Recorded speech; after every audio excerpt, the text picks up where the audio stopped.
In this guide, I'm going to show you how to fix Android volume automatically going up or down.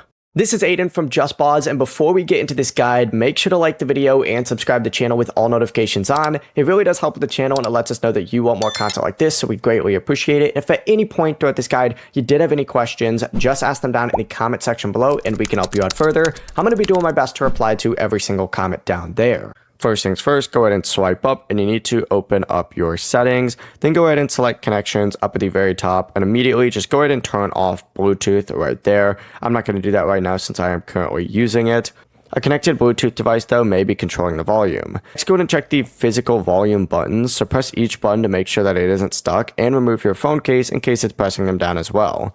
Then go ahead and return to your main settings page. You want to hit the search icon right here and search for Adapt Sound right here. Open that up. It'll redirect you to a page that looks something like this. You want to turn this feature off. I currently already have mine off as well. If the problem does continue though, restart your phone by holding the power button and tapping restart and confirming, and also disconnect any wired or wireless headphones since their control may be changing the volume. Before you do leave, make sure to like the video and subscribe to the channel with all notifications on. It really does help with the channel, and it lets us know that you want more content like this. We'd greatly appreciate it. And if at any point throughout this guide you did have any questions, just ask them down in the comment section below, and we can help you out further. I'm going to be doing my best to reply to every single comment down there. Peace.